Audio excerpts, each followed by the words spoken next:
ദൈവനാമത്തിന് മഹത്വമുണ്ടാകട്ടെ. യെശയ്യാ പ്രവാചകന്റെ പുസ്തകം 57 അധ്യായം 14 മുതൽ 19 വരെയുള്ള വാക്യങ്ങളാണ് നമ്മൾ നോക്കുന്നത്. 14 വാക്യത്തിൽ, നികത്തുവീൻ നികത്തുവീൻ, വഴി ഒരുക്കുവീൻ, എൻ്റെ ജനത്തിൻ്റെ വഴിയിൽ നിന്ന് ഇടർച്ച നീക്കിക്കളവീൻ എന്ന് അവൻ അരുളി ചെയ്യുന്നു. ദൈവം തൻ്റെ ജനത്തിൻ്റെ ഇടയിൽ വലിയൊരു വ്യത്യാസം വരുത്തുകയാണ്. അവരോടുള്ള ആഹ്വാനമാണിത്. ദൈവത്തിൻ്റെ ജനമായ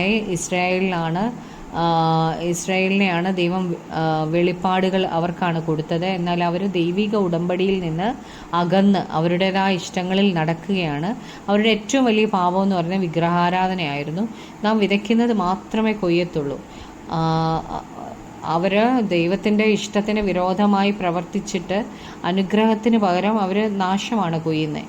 ദൈവിക കോപവും ന്യായവിധിയും കൊയ്യും. എന്നാൽ നമ്മുടെ ദൈവം മനസ്സലിവുള്ള ദൈവമാണ്. ദൈവം ജനത്തിൻ്റെ ഇടയിൽ ഒരു വ്യത്യാസം വരുത്തുകയാണ്. ഒരു വഴി നികത്തണം, വഴിയിലുള്ള എല്ലാ തടസ്സങ്ങളും മാറണം എന്നാണ് ഇവിടെ പറയുന്നത്. വിഗ്രഹാരാധനയുടെ ആത്മാവിനെയാണ് നീക്കിക്കളയാൻ ഇവിടെ ദൈവം പറയുന്നത്. 15 വാക്യത്തിൽ, ഉന്നതനും ഉയർന്നിരിക്കുന്നവനും ശാശ്വതവാസിയും പരിശുദ്ധൻ എന്ന നാമമുള്ളവനുമായവൻ ഇപ്രകാരം അരുളി ചെയ്യുന്നു, ഞാൻ ഉന്നതനും പരിശുദ്ധനുമായി വസിക്കുന്നു. താഴ്മയുള്ളവരുടെ മനസ്സിനും മനസ്താപമുള്ളവരുടെ ഹൃദയത്തിനും ചൈതന്യം വരുത്തുവാൻ മനസ്താപവും വിനയവും ഉള്ളവരോടു കൂടെയും വസിക്കുന്നു. നിത്യമായി വിശുദ്ധിയിലും ഉന്നതങ്ങളിലുമാണ് ഈ ദൈവം വസിക്കുന്നത്. തങ്ങളെ തന്നെ ഉന്നതത്തിൽ വസിക്കുന്ന ദൈവത്തെ കണ്ടവർ തങ്ങളെ തന്നെ താഴ്ത്തി. അങ്ങനെ അവരുടെ ചിന്തകളിൽ വലിയ വ്യത്യാസം വന്നു. അവരിപ്പോൾ തകർന്ന ജീവിതങ്ങളാണ്. അവരുടെ ചിന്തകളും മനോഭാവങ്ങളും എല്ലാം വ്യത്യാസമായി. ഇപ്പോൾ ഉന്നതനായ ദൈവം വിശുദ്ധിയിൽ ജീവിക്കുന്ന താഴ്മയുള്ളവരുടെ കൂടെ വസിക്കുകയാണ്.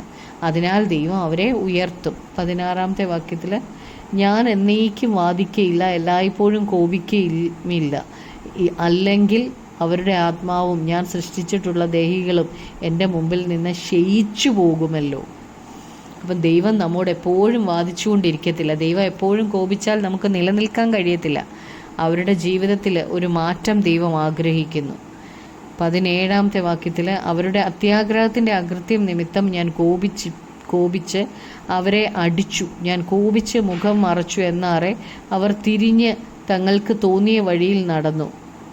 ഈ ലോകത്തിൻ്റെ നന്മകൾ വേണമെന്ന് ആഗ്രഹമുള്ള ഈ ജനം അകൃത്യം ചെയ്തതിനാൽ ദൈവം കോപിച്ച് അവരെ അടിച്ചിട്ട് തൻ്റെ മുഖം മറച്ചു. അപ്പോൾ അവരെ പിന്മാറ്റത്തിലേക്ക് പോയി.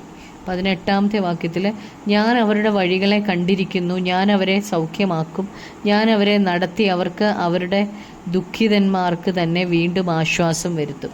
ദൈവം ഈ ജനത്തെ ശ്രദ്ധിച്ചുകൊണ്ടിരിക്കുന്നു. അവരെ മാനസാന്തരപ്പെട്ടാൽ ദൈവം അവരെ സൗഖ്യമാക്കും, അവരെ ആശ്വസിപ്പിക്കും, വലിയ ആശ്വാസം അവർക്ക് കൊടുക്കും. പുത്രൻ മുഖാന്തരം ദൈവം ഈ ജനത്തിന് സമൃദ്ധിയായ ആശ്വാസം കൊടുക്കും. നാം ദൈവത്തിൽ നിന്ന് അകന്നു പോകുന്ന സാഹചര്യത്തിൽ നമുക്ക്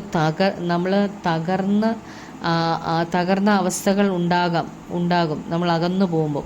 എന്നാൽ ആ അവസ്ഥയിലും ദൈവത്തിൻ്റെ അടുക്കിലേക്ക് നാം തിരികെ ചെല്ലാൻ കഴിയും. തിരികെ ചെന്നാൽ ദൈവം നമ്മെ സൗഖ്യമാക്കുകയും നമ്മളെ ആശ്വസിപ്പിക്കുകയും ചെയ്യും.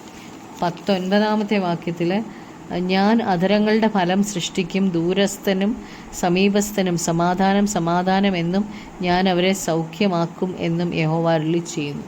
സുവിശേഷം കേട്ടിട്ട് ഹൃദയം താഴ്ത്തി ഞാൻ പാപിയാണെന്ന് സമ്മതിക്കുമ്പോൾ, അധരത്തിലൂടെ അത് നമ്മൾ ഏറ്റുപറയുമ്പോൾ അവർക്ക് സമാധാനം ലഭിക്കും. ദൈവം ആയിട്ടുള്ള ബന്ധത്തിലേക്ക് വരുമ്പോൾ ദൈവം അങ്ങനെയുള്ളവരെ സൗഖ്യമാക്കും. 20 വാക്യത്തിൽ, ദുഷ്ടന്മാരോ കലങ്ങി മറിയുന്ന കടൽ പോലെയാകുന്നു, അതിന് അടങ്ങിയിരിപ്പാൻ കഴിയുകയില്ല, അതിലെ വെള്ളം ചേറും ചെളിയും മേലോട്ട് തള്ളുന്നു. അപ്പം എന്നാൽ വിഗ്രഹാരാധനയിൽ തന്നെ തുടരുന്ന ദുഷ്ടന്മാർ ഒരിക്കലും ഹൃദയ തകർച്ച അവർക്കുണ്ടാകത്തില്ല. അവരുടെ ഇഷ്ടത്തിൽ തന്നെ തുടരും. ദുഷ്ടന്മാർ ഈ സമാധാനമോ സൗഖ്യമോ ഒന്നും പ്രാപിക്കാതെ എപ്പോഴും കലങ്ങി മറിയും. ശത്രു അവരെ നുണ പറഞ്ഞ് വഞ്ചിച്ച് തൃപ്തിയില്ലാതെ ഈ ലോകത്തിൻ്റെ പുറകെ അവർ നടക്കും.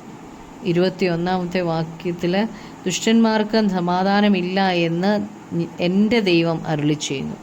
ദൈവം പറയുകയാണ് ദുഷ്ടന്മാർക്ക് സമാധാനമില്ല. ദൈവത്തോട് ബന്ധമില്ലാതെ ദുഷ്ടതയിൽ കഴിയുന്നവർ ദൈവഹിതം കളയുന്നവരാണ്.